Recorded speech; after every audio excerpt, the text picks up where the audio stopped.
watching Mission News, and I want to, in this broadcast, explore a few of the babies we see out there in our society, our population, whatever you want to call it, that makes up the grand old United States of America. So, these are some of the first people we meet. If I would title this show, if I had a title for this broadcast, I would call it Babies, and that's what we're going to be talking about, babies. Some of the babies we meet out there in society, or in our population, or in our nation, or in our race, are babies of murder. I worked with a little child once, and he said he saw his dad kill his mom. Now, this little child had to go out there in society, and we, as a people, have to deal with this person who saw, in this example, his mother being killed by his father. So this is a baby that I would say of murder. This baby goes out in society after witnessing this murder, and he's got to live day, or she got to live day by day with that mental picture. So this will be part of our society, a part of our population, a part of our nation, a part of our race. This type person makes up that population. Now, who has to deal with it? All of us. All of us as a people, as a nation. We got to deal with that particular type of person. We can't just brush it off and say, oh, you didn't witness, in the example I gave you, you didn't witness your father killing your mother. We can't just pan it off like that. No, we got to deal with this person, with this individual problem. And this individual person, this individual baby, makes up our society. I hope you're with me so far. And there are a lot of babies out there that has witnessed some type or some form of murder. And they have to deal with that. So, going back to what I was saying initially, I was working with this little child, and he saw his father kill his mother. He had nightmares, just tormented in his mind at night when he laid down. I couldn't just say, oh, you can't have a nightmare. Oh, just forget it. It didn't happen. When this child got this mental picture in his head of his father taking this gun and killing his mother. It's a heavy thought. And it's a heavy thought for a person to deal with and be able to function daily in what we would call a normal society. So that's one type of baby that will make up our society. I hope you're with me so far. We're talking about and exploring the type of people that have make up our nation, our population, our society. We need to know who's out there, who's making up this society that we live in. Well, that's one type person that makes it up. We can't just shoo them away. We just can't say, oh, no, you did not witness a murder of your loved one. And in this case, this child witnessed his mother being killed. We just can't say, oh, forget it. Let bygones be bygones. No, it doesn't work that way. We have to have wisdom to know how to work with these type of people. Now we're going to look at another baby that's out there that, again, when you see a situation like that, that person goes out there in society and have make up our society. We don't want to lose the gist of this program. We're talking about who is making up this population that we go in daily. We go out into daily. Who are we meeting? We meeting all of these type people. We meeting these people who have had rape cases, been involved in rape. We got to deal with those people. We just can't say, oh, just forget it. Like I said before, put it on the back burner. No. You got to be sensitive to their needs. You got to hear their cry. think the scripture comes to mind. It says if the woman yells when a man is taken by force, hopefully she can get some help, and it'll take that clown off of her, so to speak. So here we got a woman raped, baby conceived, and the man comes back and says, oh, I'm going to take the baby. We're going to say some more about that later. Now we're going to talk about sick babies. And I know this is going to be kind of a mind-boggling baby, a part of our society that a lot of people want to turn their back on. But it's out there. Sick babies. Some babies are just born sick. They're just sick. Just had a call from Danville, Illinois, and my friends was telling me that this little 2.5-year-old baby just died. The baby was sick. The baby just died. So some babies are just born sick. Now all those sick babies don't die. So the sick babies sometimes go out in our society and they live. And all of their life they live sickly. They're just sickly. This comes to mind. I'm sharing some experiences, my personal experiences with you in this broadcast because I want to make my thoughts clear of who we are meeting when we go out there in society. We got to know who we're meeting and who's making up our population. I remember this lady, and she was sickly, and her brother would tell the kids from high school to come down and look at his sick sister, and they would give him, I think, 50 cents, $1, whatever, because she would just slob all over herself, and we don't like the word deformed, but she was just really messed up. And because of her physical condition, he would have his friends to come by after school and look at her, and they would pay him to look at her. Well, in that particular situation, and in that particular case, which I'm a little aware of, that particular lady, physical being, straightened up, she's standing tall, she's in her sound mind, and she's going on about her business. But all sickly people don't recover like that. But she did. And that brother should have been ashamed of himself. He made money off his sister because he called his sister a freak and made money from his friends who came in to see his sister freaky, so to speak. So the point being that some of our babies are born sickly, and all of their life they live a sick life. They just sickly from the head to the toe. And we have to deal with them. We have to be sensitive to the needs. And that flows over into a church sense. And I know this is like going in left field, but I'm going to throw this in here. Some churches are just sick. They're just sick. I think that there's a scripture that says the whole body is just sick. The church is sick. Use the word sick. Talking about the whole congregation of a church, sick. And sometimes I look at the Catholic Church, I'm saying that's a sick.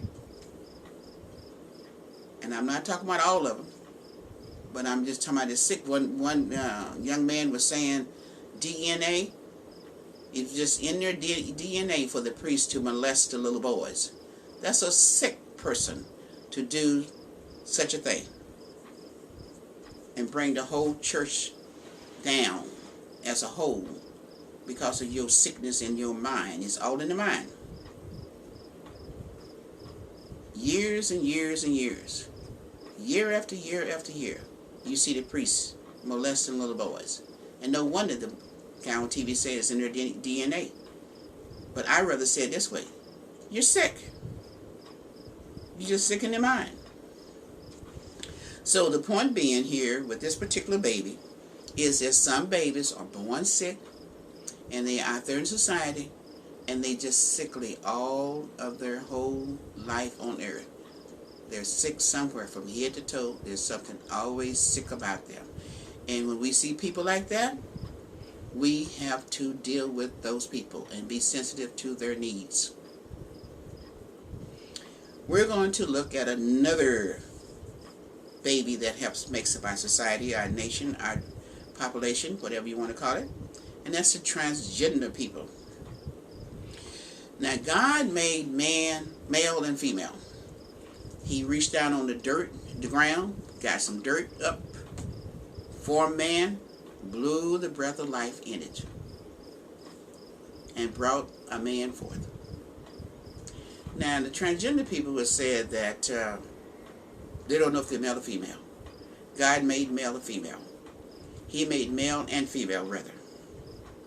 Now, if this generation of people said they're male one day, female the next day, however the thing goes, I look at it this way. If you want to create a being other than what the Lord has already created, and we know what the Lord God, who is the creator of all, we know what he made. He made male, he made female. So I said to that population of people, transgender people, if you want to be a male, and you don't want to be a male, you want to be a female, you don't want to be a female, you want to be a male, my suggestion to you is you reach down on the dirt, on the ground, get some dirt, form it together, blow the breath of air in it, and create your being. Otherwise, you're meddling with God, because the body you live in is the body God made from the dirt. He reached on the ground, he got the dirt, he formed it into male and female, and breathed breath into it. So if you're so wise, and you think you're wiser than God, that you can create male or female, then my suggestion to you is you reach down on the dirt, on the ground, get the dirt, pull it up, form male, form female, and blow the breath of air in it, and then you can go about your business. And you don't have to use the male and female that the Lord created. Because when I say male, female, I'm talking about the beings that the Lord created.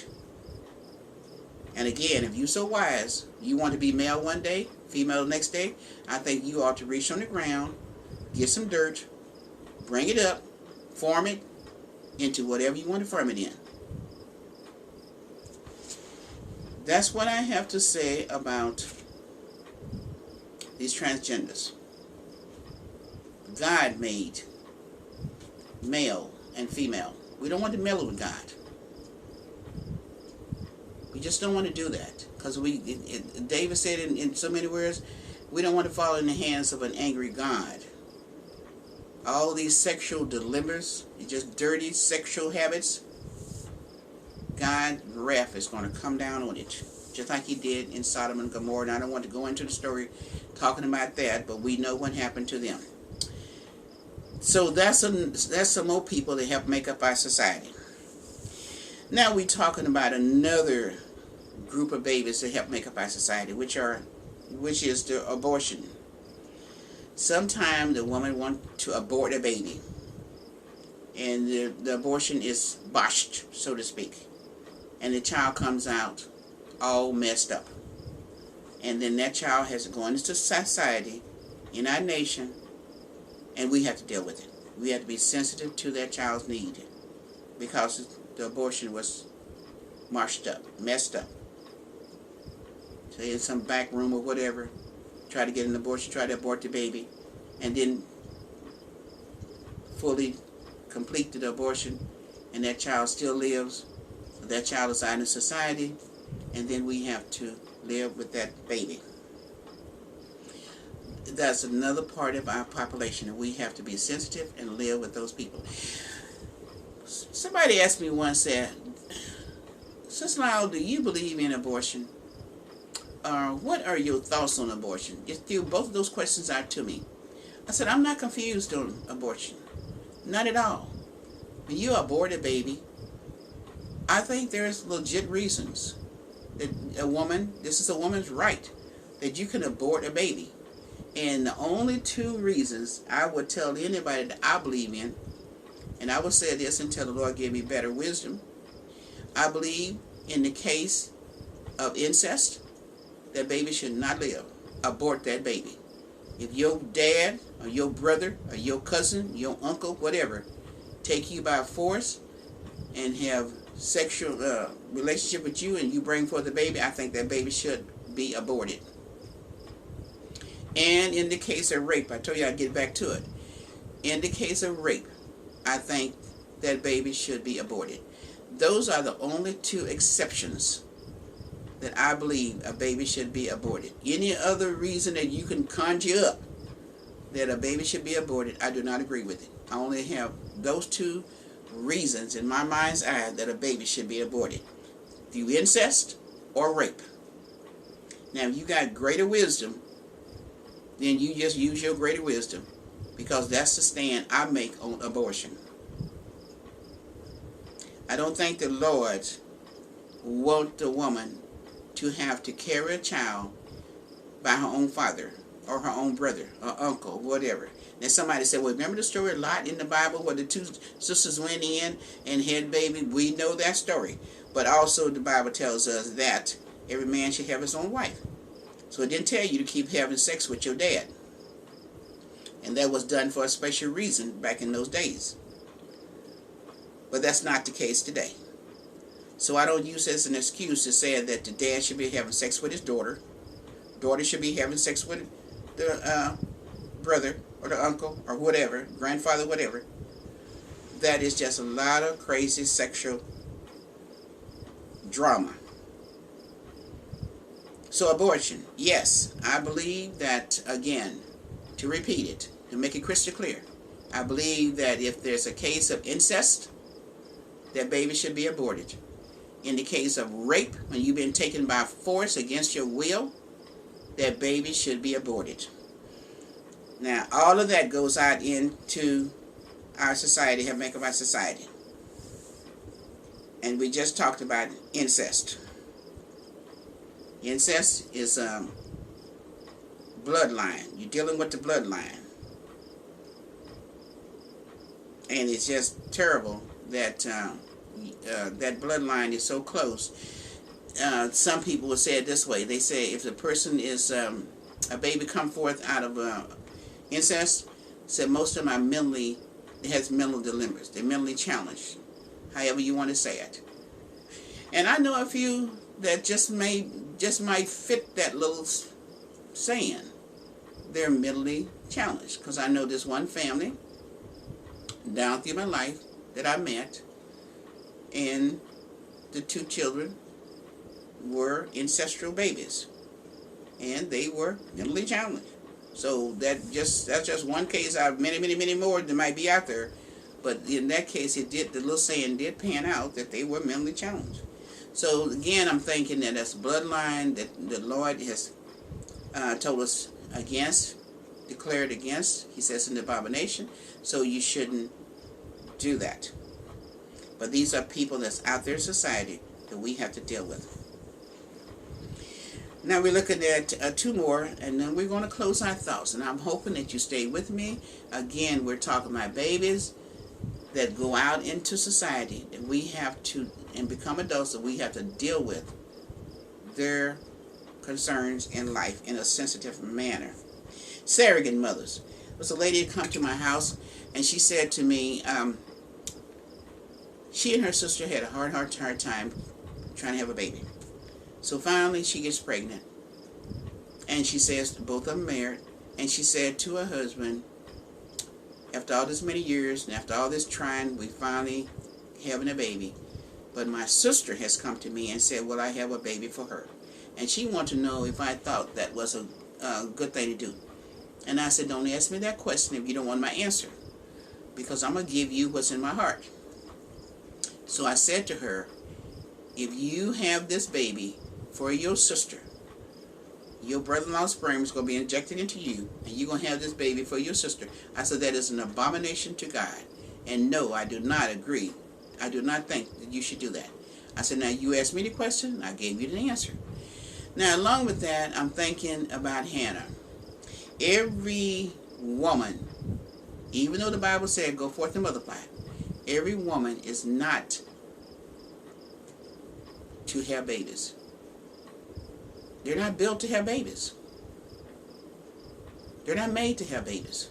They're not created to have babies. And somebody said, wait a minute, you're female. They're not created to have babies. And when you see this surrogate mother plan, well, this one, you put the sperms in, freeze them in the eggs and all this stuff out there, that's man overriding God. That's man trying to play God. If a woman's wound is closed, we have an example in the Bible, many, many examples, but just Hannah comes to mind. You get on your knees and you pray and ask the Lord to open up your womb so you can have a baby. It's just as simple as that, because God is the life giver. We just talked about that. God is the life giver. And if he wants you to have a baby, he will open that womb so you can have a baby. You should not go above God and think you're going to get by with it, because judgment day is coming. And have these babies that man, this again, this M-A-N, man's doing. This is another way he exploits the woman body. He's got conjured all the stuff up in his mind trying to outdo God, and got all these silly women who's done bought into his plan. This one lady going in left field said, I think she's from Asia, she said something about she paid her child's tuition to college because she had had babies for certain white males here in the United States. That's an abomination to God. And you're going to use your body to bring forth another person's baby. It's an abomination to God. God is not pleased with that. Because if you want a baby, again, get on your knees, ask the Lord to open your womb, and you'll have the baby. And if he doesn't open your womb, that means you do not have the baby. Just as simple as that. This one lady had told me, she said that if she had a baby, she would eat it. And I thought to myself, that's just scripture. It's nothing new, nothing to raise your eyebrows for, because that's what they did in the Bible time. They boiled the babies and they ate them. So it's nothing new there. And again, that's maybe one reason why some women don't have babies. They might turn around and they might eat them. Eat them, so we never know. We don't know the mind of God. We don't know why he says, this woman you can have a baby, this woman you can have another one. But we do know that God is sensitive to our needs. And he's proved that in the life of Hannah and many other women in the Bible.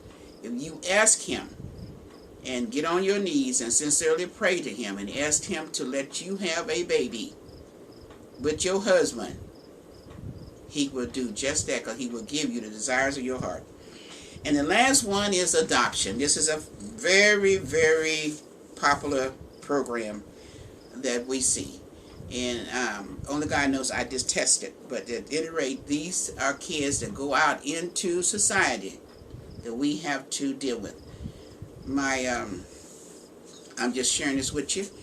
My nephew's wife searched for over 30-some years for her parents. Now, the parents who adopted her knew where her real parents were, but they didn't tell her. But this child searched diligently for her parents. And when she did find them in California, they'd taken on an ocean cruise, and she just loving her natural parents. They didn't know what happened to the child. And all this many years, she's out there in our society, making up our population, making up our nation, worrying about where are her parents at. And then when it all comes down the pipe, so to speak, she found her parents, and she's just as happy as she can be.